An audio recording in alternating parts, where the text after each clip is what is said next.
We'll test this out. All right, so let's talk about homework 1. So for the first homework assignment, it's posted up on the Git Repository. If you still have problems with the Git Repository downloading that, again, you can go on the website, or we'll show you how to post some stuff up there and hopefully download it. I know most of you have it. There was still a few people that were having issues with it. No worries, we'll get it done. But for the homework 1, which is up there, of course, I want you to conceive of 5 different app ideas. So I want you to come up with your own app ideas. These can be anything that you want to a degree.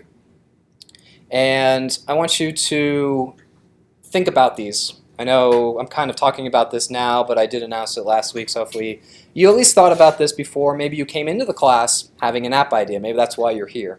I know a lot of people come up to me and say, I have an idea for an app. Can you build it for me? And so you might pick an idea that solves a problem. Maybe you're just like, I'm always running out of milk, or I can never find, I always forget what day it is and what class I need to be in and what's due and what's, that sort of thing. But you also might want to have a subject that you're passionate about, be it knitting or cooking or anything really. I mean, it doesn't really matter.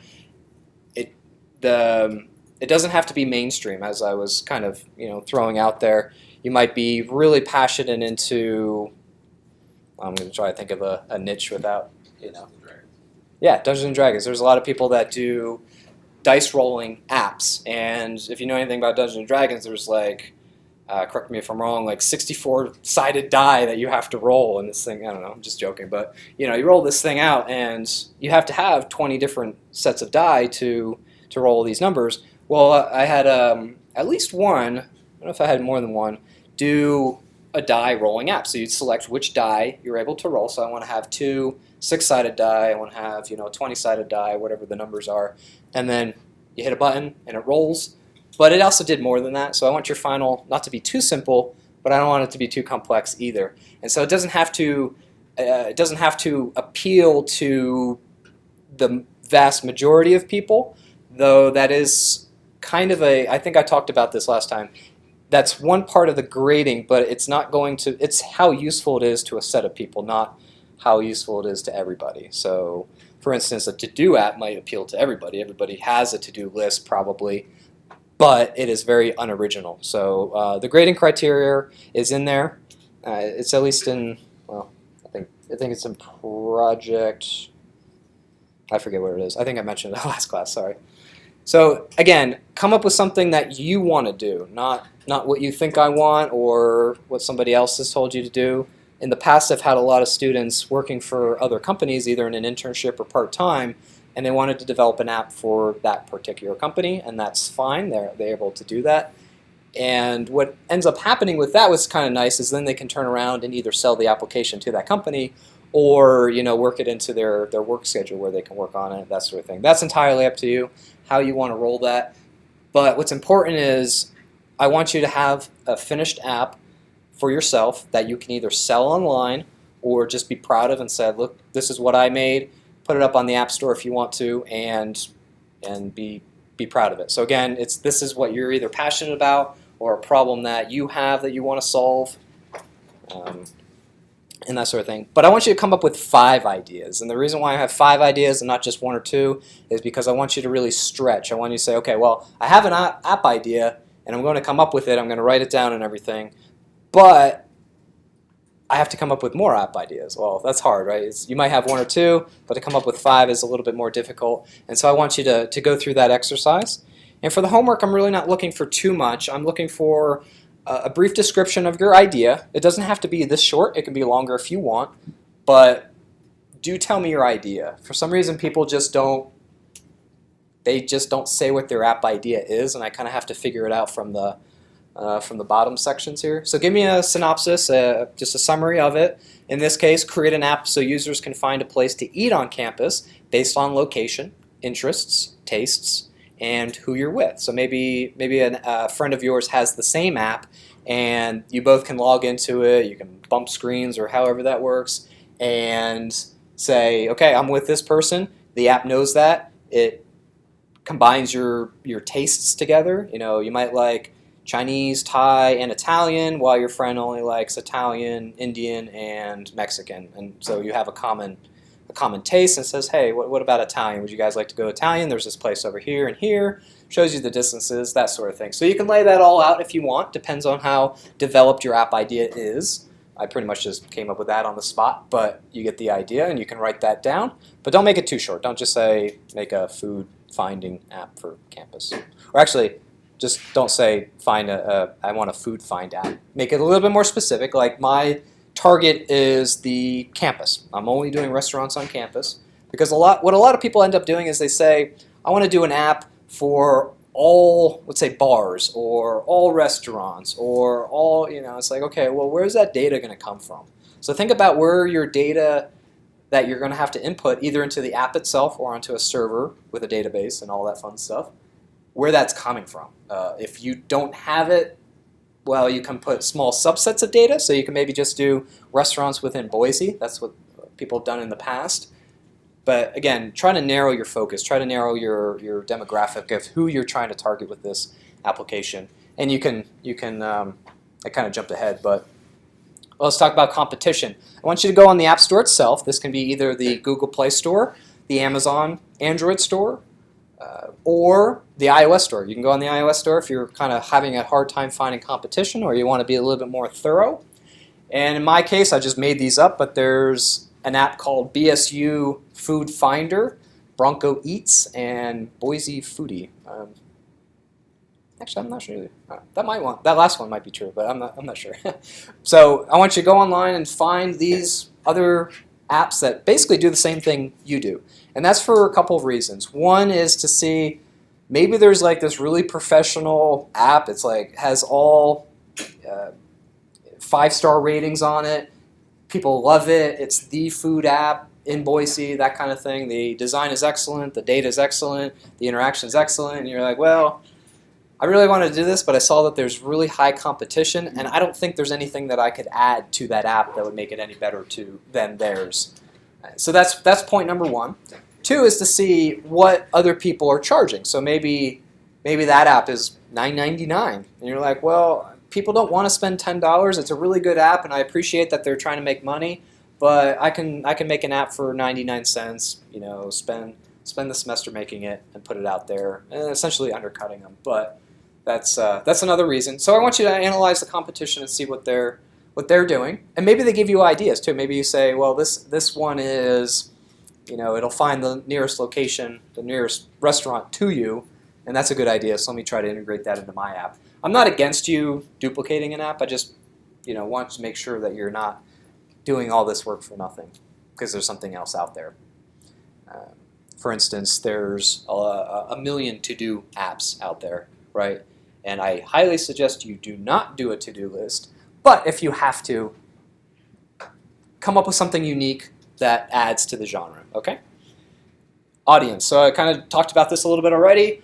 BSU student body or anyone visiting campus. So I've kind of expanded it a little bit. I haven't said everybody or everybody that eats, right? Everybody that eats this app is for, because that's a little bit too broad. I want to concentrate on the student body, so, or anyone that's visiting campus. And that's because I want to maybe concentrate on making restaurants or different places to eat. And this is surrounding campus too. I'm not like, there's only a couple places here on campus to actually eat, but surrounding campus here that you can say, okay, well, there's a basketball game going on, and I'm either going to try to advertise that, or I know there's going to be a lot of people at this event, and somehow tie that into my audience and maybe push them a push notification, or try to get advertisement from, you know, let's say Domino's down the road on Broadway and say, hey, Domino's, would you like to pay me, I'm just going to throw a number out there, $1,000 in order to make a push notification to all of my Boise State students while they're at the basketball game. And you can actually you can manage that via location, so you can see if I'm still on campus to make that push notification to the students, or if not, that sort of thing. So I want you to really think about these things and how you can make money. But that's not a requirement. I'm not saying you have to make money, but if that's what you're interested in, I want you to start thinking about those things of how you can integrate these different monetization for your app. Then we get to the technologies part. Just list out all the technologies that your app is going to require. These can be on-device hardware technologies, or these could be frameworks. So in this example, I need the GPS for the user's location. That's pretty obvious. But I might want to have a map view, so that's going to be more of a framework to display a map of all the restaurants, put a pin in the map to show all the restaurants. I need a camera. Maybe I'm at the restaurant. I want to do kind of a a check-in style post and say, hey, I'm at this restaurant or whatever. Come join me. Maybe, And an XML parser, because maybe this data is coming from a database feed or something like that. We prefer JSON on the mobile side, but you might have an XML parser. I don't want you to go to the level like I have to have a if statement, I have to have a while statement, right, or a while loop. Just the higher level things. You might need network access. You might need the accelerometer, et cetera, but why you need those is what I'm looking for. So I want you to kind of think about these. Maybe you have an on-device database, which you can do as well. And you might not know what you need, but I want you to go through the activity of thinking about what you may need, and then you'll discover later on you in fact needed all these other tools. Or maybe you didn't need these, maybe you didn't need half of what you thought. And then finally, the suggested price. Again, it's not about the money, but how much are you going to sell your app for? Is it $1.99, $10.99, free? And so free is okay, but I do want you to justify your answer. I don't want you to say, well, free, right? A lot of students in the past have said free because I'm just getting into Android development. I don't think anybody's going to give me any money. You'd be surprised. People give you money for all sorts of junk that you put up on the App Store. Not that I know personally. All my apps are excellent. But seriously, like you can put the most mundane app on there and make a few bucks. It's actually pretty impressive. And what I like to tell people is you won't make a lot of money on the App Store, but it's actually better than a savings account. I mean, you can throw a bank savings account, I should say. You can throw thousands of dollars into a bank savings account and maybe make a buck or two, maybe $5 a month on that interest. Whereas on the App Store, you can spend a weekend developing an application on there and make up to 20 or 30 bucks a week or a month, excuse me, if it's a decent application and that sort of thing. Later on in the semester, I'll actually expose some of the numbers that I have personally. They're not grand, but it'll kind of give you an idea of just putting apps up there and seeing what they make. And we'll talk a little bit about the business as well. But that's all I'm looking for. I want 5 ideas for these. That means 5 ideas, 5 competition sections, 5 audience sections, 5 technology sections, and 5 suggested price. Put them on different pages. You can put them in different PDFs if you want to. If you're going to put them in different PDFs, name them the same, homework 1-idea 1 or whatever, just so it's clear to me, or put them all into a folder and just name them. A lot of people just name the document itself after the app idea. That's totally fine. I don't really mind. I just need to know that it's homework 1 and not homework 2, for example. So you said put them on separate pages, or you can have one big running document? You can put them on in one document on separate pages. So the page could be 5 pages, 10 pages, depending on how many pages you take. Really, it only should take 1. Or you can put them in 5 different documents, and they all need to be PDF, by the way, which is easy to do if you have a modern computer. Word will print to PDF, that sort of thing. Any questions on homework 1? Due on Thursday, end of the day. Again, 6 a.m. Friday is okay. Don't suggest it, but yeah, work on it tonight. Think about it tonight. Wednesday night, start writing them down, and then sleep on it too. These are not final. I won't say, okay, these are your 5 app ideas, and what you choose them by Thursday, you have to pick one of those. On homework, I think it's homework 2. I'll give you a chance to actually come up with another idea, because a lot of times people will say, yeah, I came up with my 5 app ideas, but after coming through the class and spending a week and sitting on it for a couple days, I had a couple more ideas. Or I was talking to a friend. And so there is an opportunity to change these ideas. These are not set in stone, but I do want you to think about these because you will be working on this for your semester. So think long, think hard, and good luck. Any other questions? Yes? So a couple of questions. Yeah. So I came up with a couple ideas. Okay. But in the App Store, and there's tons of apps that sort of cover that. Yeah. They're all awful, usually. Yeah. Then I spend a lot of time downloading them, risking my phone. Oh, Trying maybe them out. that's a cheaper. So is it okay? One of the things I came up with is a lot of these apps have too many bells and whistles. I just want something that does one thing well. Absolutely. Is it okay to look at them and say, yes, there are a lot of apps that solve it. Like even Bright is overkill for what I want. I just want to do this.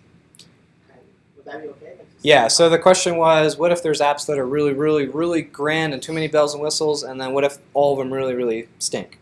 And I want to do something in the middle. That's perfectly acceptable because you're adding something to the market. You guys, as computer scientists, as programmers, you have such an ability to create almost whatever you want, right? I mean, if you're interested in scuba diving, for example, you can go on and make a scuba diving app. You can make a website. You can make a computer that has an app on it that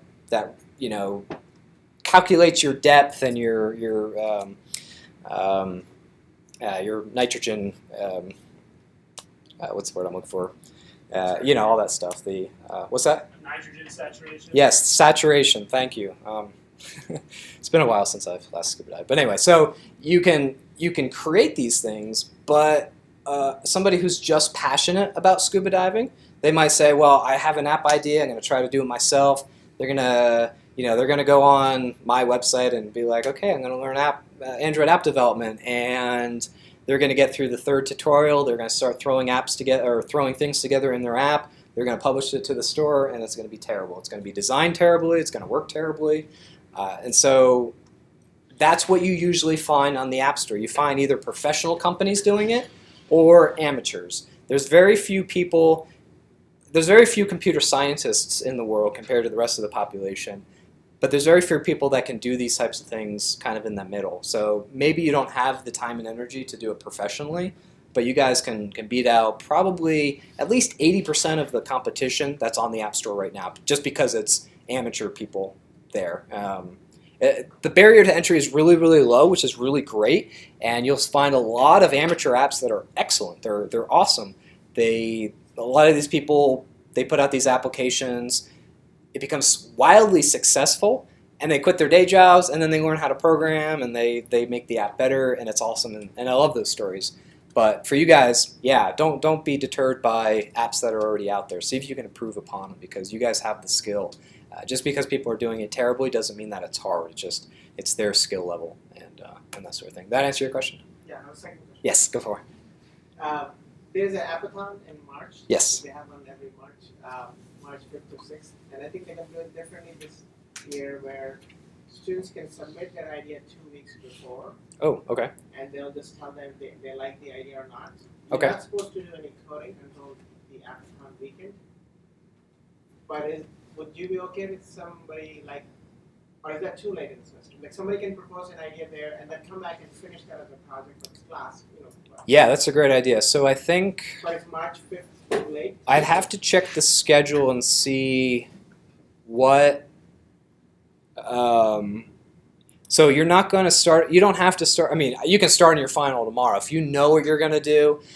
You can start on it tomorrow if you want. Though, be careful about that, because I might say no, or it's too easy, or it's too hard, that sort of thing. But yeah, if you, what is it, the first week or the? So March 5th, 6th, so 2 weeks back up from that, February 20th or something. February 15th to 16th would be when you have to submit the idea. It seems. Oh, okay.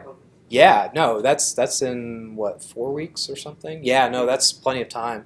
So to reiterate what he just said, what you guys can do if you want to participate in the Appathon, and I might offer extra credit for you guys to submit your app idea for this class, work on it. Though I'll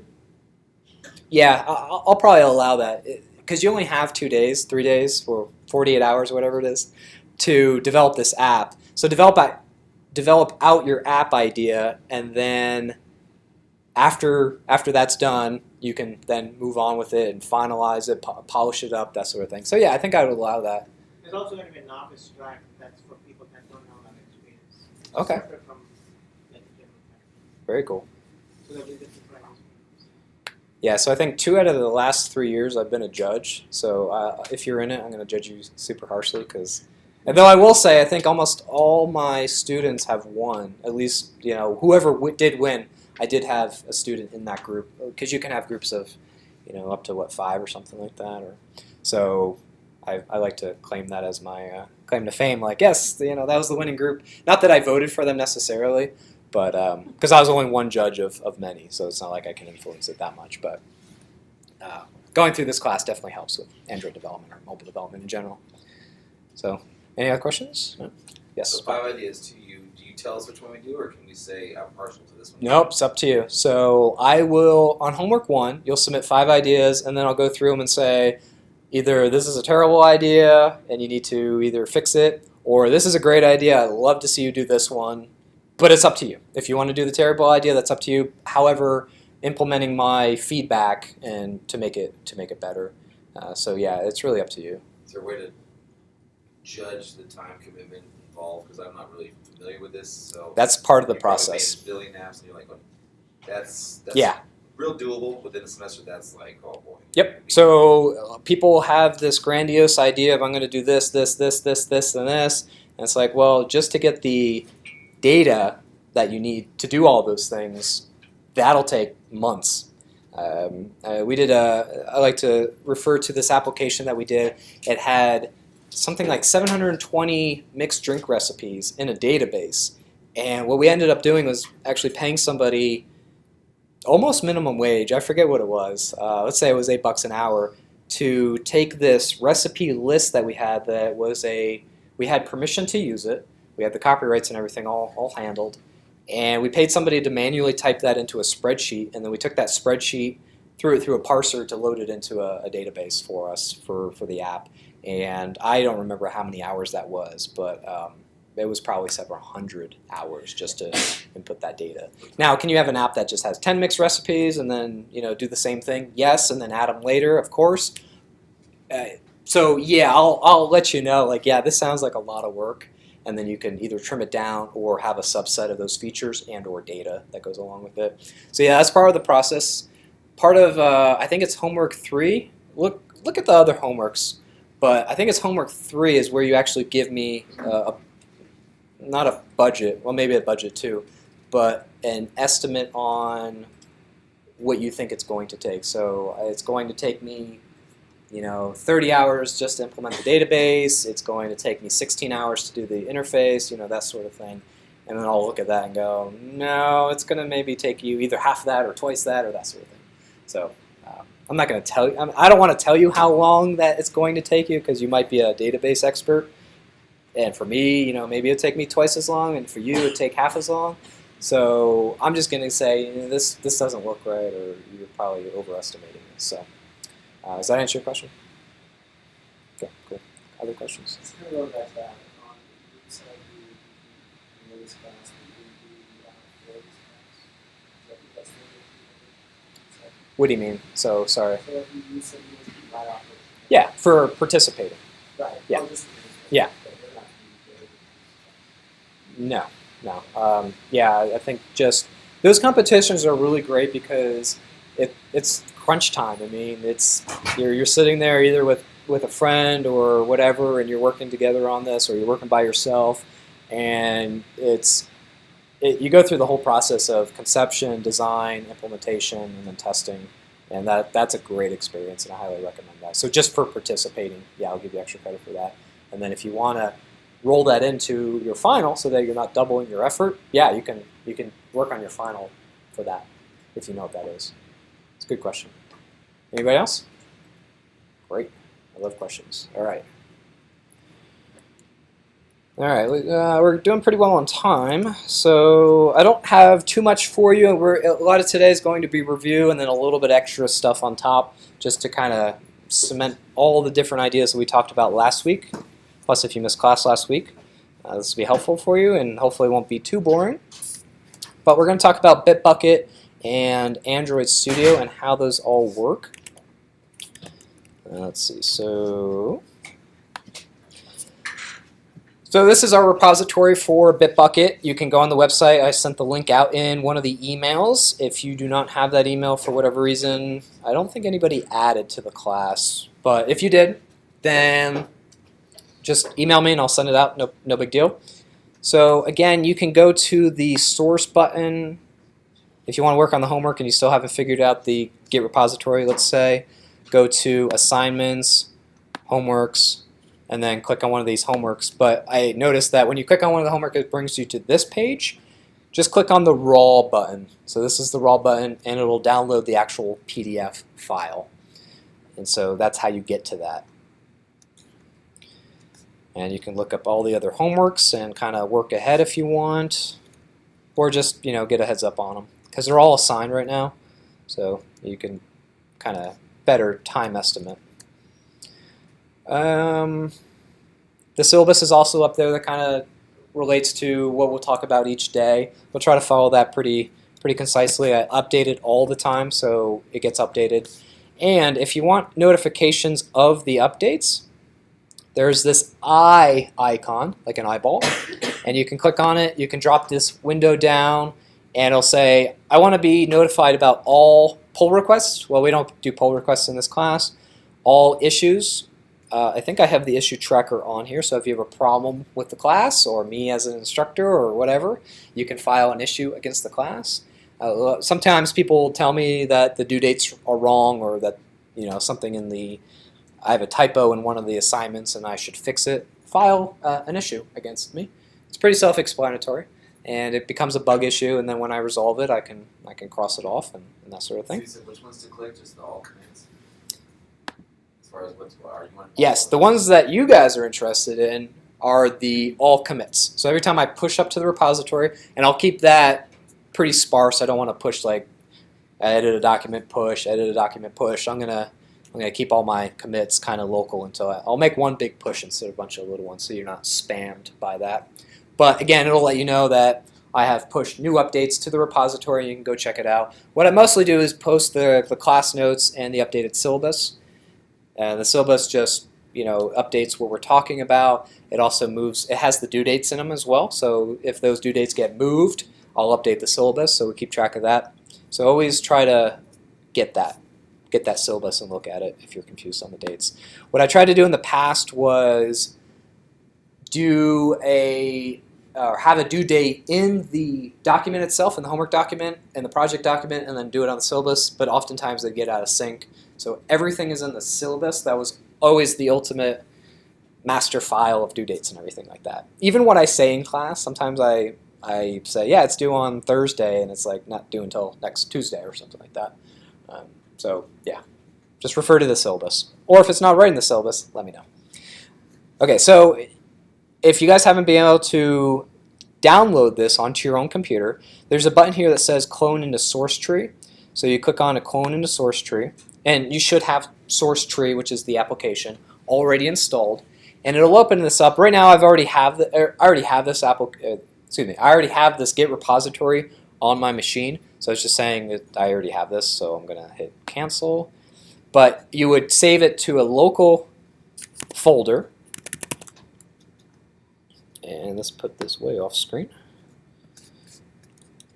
And when you're done, you should have a folder. Right now, that folder I just called repo for me. You can name it whatever you want. But inside will be assignments, class notes, example code, and then eventually I'll have example documents as well. I'll give you a spreadsheet for return on investment for app development, that sort of thing. And that'll go in there. Do not put your projects and your homeworks in this folder. This is just you can think about it as a read-only repository. But that's how you download the repository yourself. And then once you have it, I have this other repository that I'm working on. Hit the pull button, click on this, and do just hit OK, and that'll be just fine. So actually, let's switch over to our class repo. So our class repo just has a few commits in it. When I do commit something new, like I have a few projects in here and I've updated the syllabus, so you can see, well, maybe you can't see this in the back, but this little icon here is yellow or orange, and that means it's been modified. I have all the other projects assigned. I've created these documents already, and I'll assign those as the semester goes on.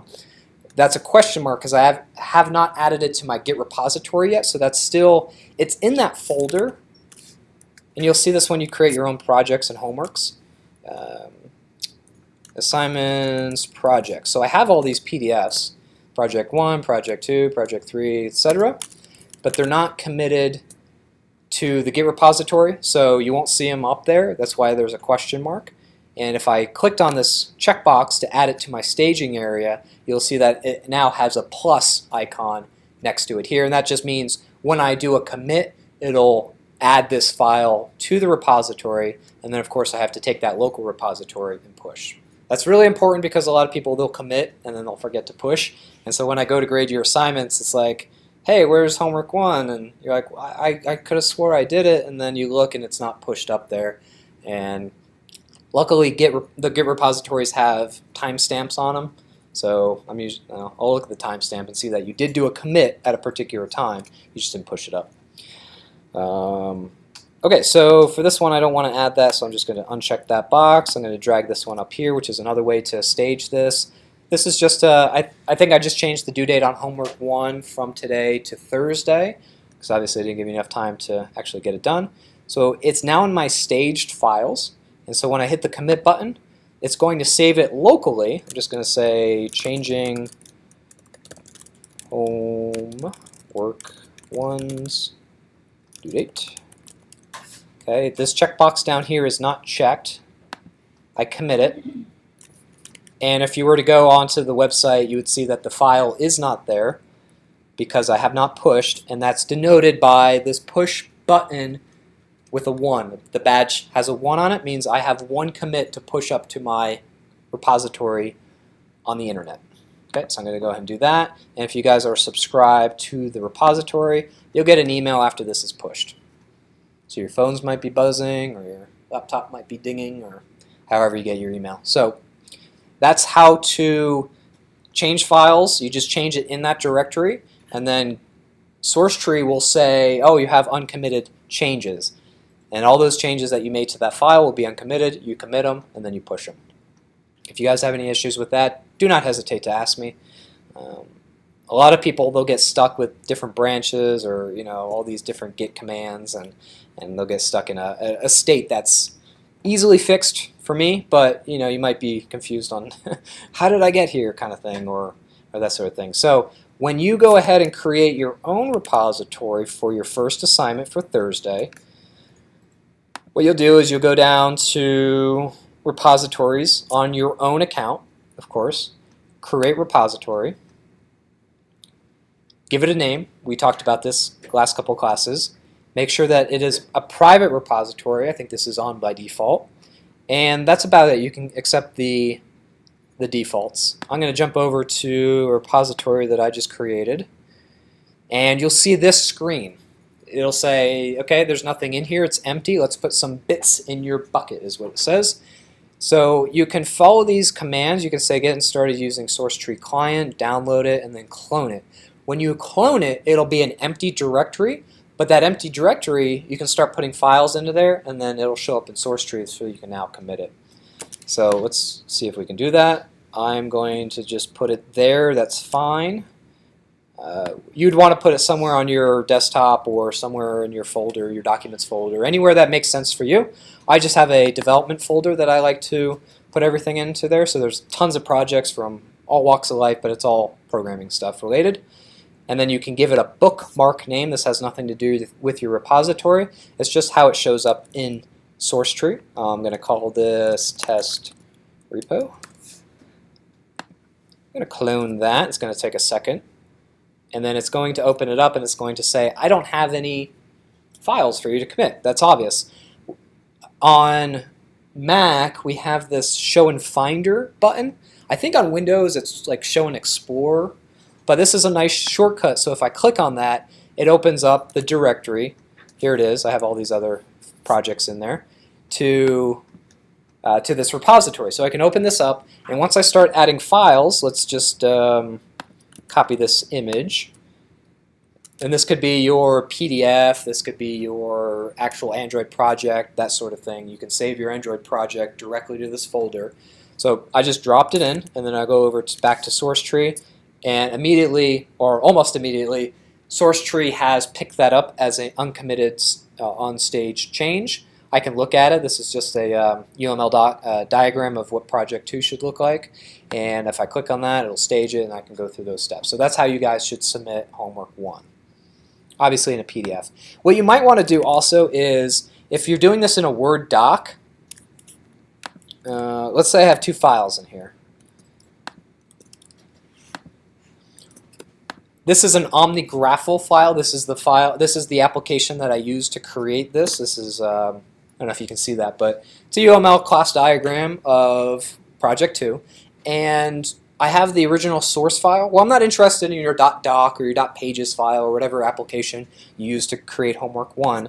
So you can do a couple of things. If I go down to source tree, I do not care about this file. I don't ever want to push this up to my repository. If you right-click on it, you can go down to ignore. And source tree will ask you, do you want to ignore just this file? So I'd select ignore exact file name. Or I can say all files with this extension, .graffle. So in your case, you might do .doc or .pages if you're on a Mac using Pages instead of Word. So this is one way to say, okay, I never want to commit this, but I still want to have it in my folder. So I'm going to say ignore all .graffle files. And you'll notice that the .graffle file disappeared, but a new file appeared called .gitignore. This is normally an invisible file on your file system, but at least it is on Mac. I'm not sure how it shows up on Windows, but if you look at it, what it's saying is, I just want to ignore .graffle. You have to commit this file and any other files that you choose to ignore. And you can choose directories, you can choose files, file extensions, and you can pattern match all you want. So it's a pretty powerful way to have files in your Git repository without actually committing them. So just putting that out there, because sometimes people will commit their files. Any questions on that? Just a little bit more advanced Git stuff for you. Okay, so that's how to assign homework 1. If you have any questions, you can ask me on Thursday. Stay after class today. But let's get back to the notes. All right, so our Android project. We created our project last week, but you might have noticed on the left-hand side we have a couple folders. One is our SRC, or source. This is where all your Java files go. This is your logic. We have a RES folder, which stands for resources. These are all the binary data, or all the other aspects of your Android application, including layout, images, strings. So if you have translatable words, copy is what they call it in the marketing world. If you have paragraphs, that sort of thing that you want to translate, you can actually put those in a strings file. Styles, these are kind of like CSS styles or just themes that you can put in there. And then the dimensions folder is a folder that you can define dimensions based on certain resolutions, orientations, and the screen real estate, and there's a couple other aspects in there. Density, I think, resolution, physical density, a couple other things. So you can define, like, okay, on a tablet maybe I want a lot of padding, and on a phone I want the padding to be, instead of 10 pixels I want it to be 100 pixels, or vice versa. You can actually define that in the dimensions. We'll go through that later, but just that's what they stand for. Sometimes they're not all spelled out. And speaking of screen real estate, screen sizes, you may see these acronyms or these kind of abbreviations in your project settings. So we have small, normal, large, extra large, and this is slightly outdated because we now have XX large with the new double density screen on tablets. And then for the actual density, the DPI, we have LDPI, MDPI, HDPI, XHDPI, and a new one called XXHDPI, which is the Uber kind of density on there. But again, you'll see these screen real estates. The large screen is approximately 960 by 720. Now we obviously have devices that are much larger than that, hence the XX large. I don't have a graphic for that, sorry. But these are rough estimates of what you'll get for those.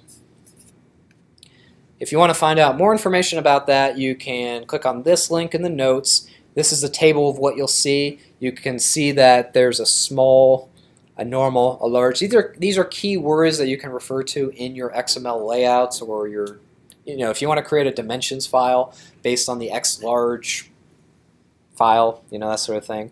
Orientation, and then aspect ratio. So we have portrait, landscape, and other things in there that I can't read. But click on that link. It's a whole document. I won't bore you with the details. These should be in class notes.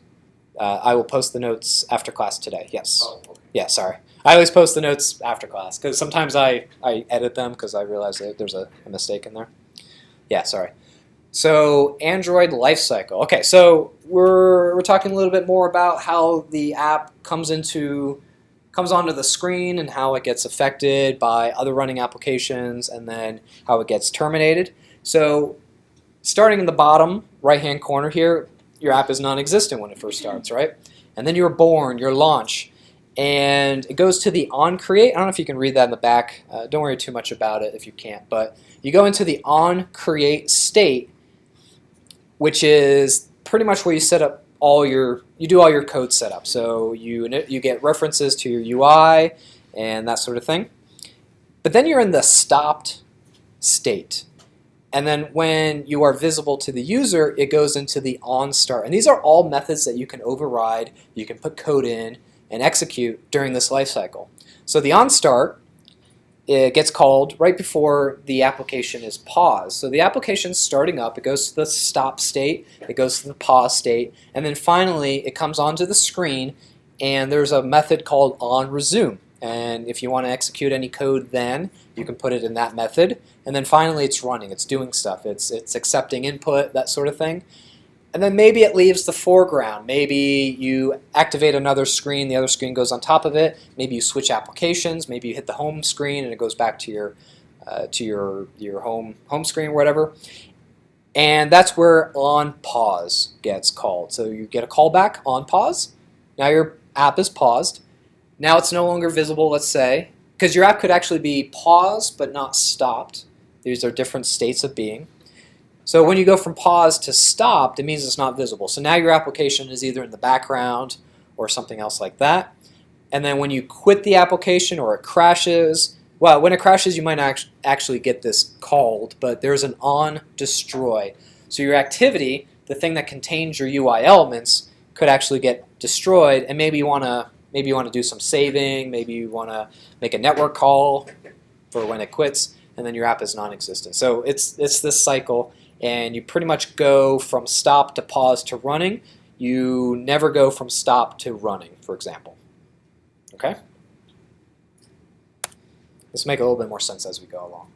So our activity has two parts when you add it. So you have a controller, which is our Java subclass of activity. We talked a little bit about that last class. But we have an accompanying layout file, and this is an XML file. And these are just examples, but when we created our last application, we called the main activity.java, and then our layout file, I kind of skimmed over this, but it was actually called layout_mainActivity.xml. And what you also have to do is declare the activity's name in the Android manifest.xml file. If you do not name it, if you do not explicitly put it into your Android manifest file, the operating system doesn't know it exists, and it doesn't actually know what activity to launch on start. We'll go over this in a second, a little bit more detail. So when you add an activity, say I want to add a new activity, the project has already been created, and I want to add a new activity.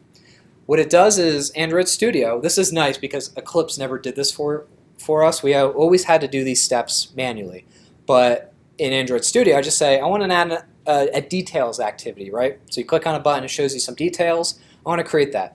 Android Studio for you will create the subclass, the Java file of activity. It'll create the layout file for you.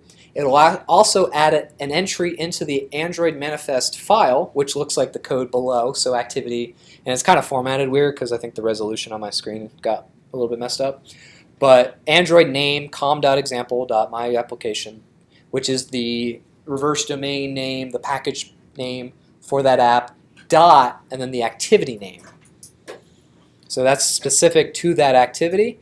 And then we can give that activity a label. And the label for that activity shows up in the top title bar for the activity. So this might be your app name, for example. Or it might say details if it's a details activity. And I'll show you this in more detail in a second. But this is just for your reference. What happens, how does an activity die? So an activity might die on device rotation. We talked about this a little bit last class. Strange but true. When you rotate the device and all the user elements kind of shift around and reorientate themselves, your activity was actually destroyed. And it goes through that life cycle again. It goes through the on pause, it goes through the on stop, it goes to non-existent, and then back through the on create, and then for that document that I showed you. If it's paused or stopped, though, on save instance state has already been called. So this on saved instance state is what actually gets called when your activity gets destroyed, so that you can save your application data. The back button is pressed, so when I hit that back button, your activity is actually destroyed. Potentially. It doesn't always destroy it, but potentially it does. System reboot absolutely kills it, and it hasn't been used in a long time, so this is the operating system trying to recover memory. It'll destroy your application or your activity. So how do we save activity state? This is a very, very basic piece of code to show you how to save something. Let's say you have a user input field, and it's asking you, how many how many hamburgers you want, that kind of thing. And you've entered that into a user input field. And I have, hold on a second. Get out my pen. So here's our activity, which contains a text field. And let's just have a submit button. Okay. And I want to say I want to order 5 hamburgers or whatever. Now, when I rotate that, what's going to happen is it's going to look like this, and hopefully it looks pretty decent. Maybe that's a little bit, the text field's a little bit wider, maybe the button's a little bit wider, however you want to handle that. Well, since your activity was destroyed, the data in this won't show up. It's like, well, what happened to all my data? So on orientation change, we have to save that input field. And then on create, we have to enter that back in. So the code that's on the screen right now, the first one, on saved instant state, these methods are always a mouthful. What we do is we call the superclass, we pass in the parameter that gets passed in, and then finally we use that object that gets passed in. It's called a bundle. You can think of that kind of as a suitcase or kind of a little bag that you put stuff in, and then you send it off, kind of a little, like an airport carousel thing. We have a key and a value, and so we assign the key, we assign the value to the key, and that's how we saved instance state. So in our case, some int value would be that 5. We would pull it out of the text view, the edit text here. We pull it out, we'd save it in that. In this case, it's a member variable, but it doesn't really matter. We pull it out, and then we save it as key. This is just an example of a constant that we would use. I might name that constant hamburger int or something like that, just something a little bit more descriptive than key. Okay, so that's how I store it. My application gets destroyed, and then when I'm over here, the second method, the bottom method, gets called, and that's the onCreate. And if you remember from the diagram before, it's non-existent, and then it goes into the onCreate. And in the onCreate, that saved instance state is passed back to us. Now, if it's the first time that it's being created, say you're launching your application, that saved instance state is going to be null. So this if saved instance state is not equal to null, that means that our activity has been destroyed, we have information saved in it, and we're going to pull that information back out so that we can then stick it into our edit text field here. So the way that we do that, again, is use that bundle identifier, or the bundle instance, saved instance state, dot get int. That's obviously, or I forgot to mention that when you save the integer, it's a put int. There's a put string, there's a put float. All the basic types in Java, we have puts for. Now, if you want to do something a little bit more well, I'm jumping ahead of myself. I was going to say, if you have something a little bit more complex, there's a way to do that. I'll show you on the next slide what that looks like. But for the most part, you probably have just basic data. So this will probably take care of about 95% of your use cases. All right, so then in the onCreate, when this is going into this state, it's coming alive again after being destroyed. We pull that int value out, some int value, and then I don't have it shown here, but you would enter that in. You would set the text for it. You would set the input field for that to that integer that you pull out. The default on that, the second parameter in that get int, is the default value if nothing is in there. So if nothing's in there, pass back a 0. So if nothing's in there for whatever reason, like if I didn't have an input here and I rotated it, 0 might actually come back. And so you can set that to almost anything you want. So 5 gets put int, and then when it gets rotated, onCreate gets called again. And we pull that value out into the member variable m sum int value, right above my cursor here. And then we'll assign that manually to that text field. So if you had 100 text inputs, you have to do this 100 times, which kind of stinks. But there are ways around that, but that's essentially how you handle activity state changes. All right, so I talked a little bit about how to put stuff into this bundle and then how to retrieve it. So our getters and putters are only support primitive types, so int, strings, floats, booleans, etc., etc. I'm sure I'm mixing a few. To save state of a class or a more complex object, namely a class, you'd have to implement the serializable interface to that. And if you don't know what that is, don't worry about it, but you can get more information about the serializable stuff down here, and you just do put serializable instead of put int or put float or put boolean. So that's how we do it. I'll show this to you in code, not today, but later. Don't worry about it right now, but if you're rotating your views and all your inputs are getting destroyed, this is why. This is a pretty important element of Android, so I need to cover it early and then often so you guys can understand it, because it's a pain in the butt, honestly. Finally, if you want to test this out, so not always does your application activity get destroyed. So if I hit this submit button and it brings in a new activity, another screen, let's say, the background activity doesn't necessarily get destroyed. It can just go into the background and it goes to that on pause state, and then the on pause state, excuse me.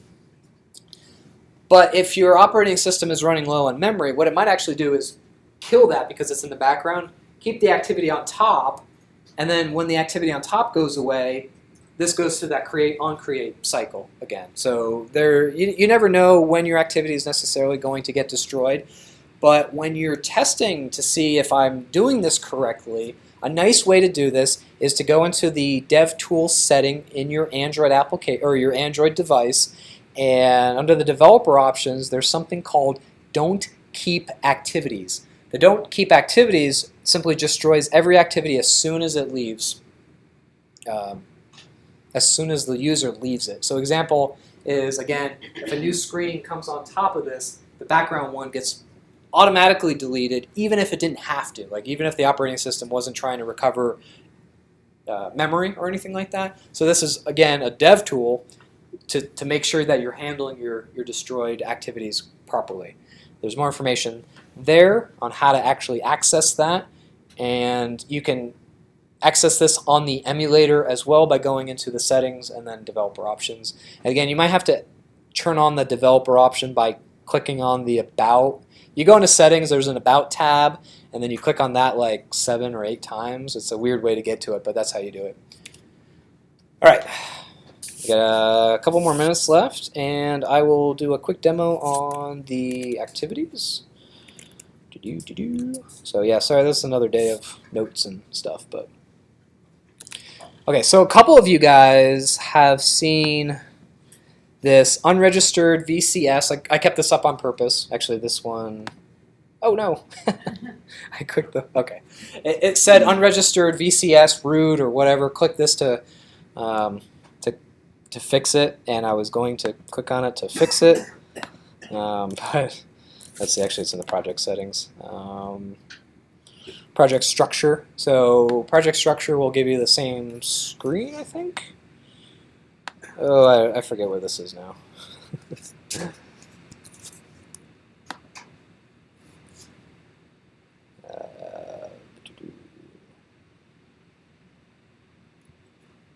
CBS, no.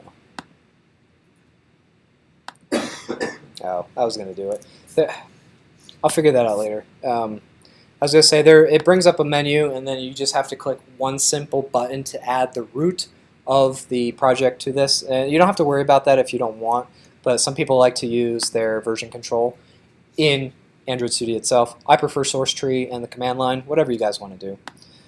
Maybe next time that comes up, I'll click on it because I forget what that window actually is. Okay, so this is our main activity, or our activity that we had from last class. If I go to the Design tab here. Okay, so we had our text field and then a button for that. And so on the left-hand side, we have our Java folder that I guess it used to be called, well, let me show you this first. Up in the top left-hand corner, there's a couple different ways to view your files. You can look at the project level view, which gives you the app, and then this is where you would see the SRC folder, and the main, and the Java, and then the res folder underneath that. But that's a lot of folders to traverse into, and so Android Studio just has a really nice way of just looking at your Android project, and so it breaks it out in a more kind of virtual manner. We have our manifest in our manifests folder. We have all of our code in our Java folder, and then we have all of our resources in our resources file. So this won't match what you see on your file system, but this is an extremely more useful way of looking at your file structure. So we went over this a little bit, but what I did want to go over is the Android manifest file.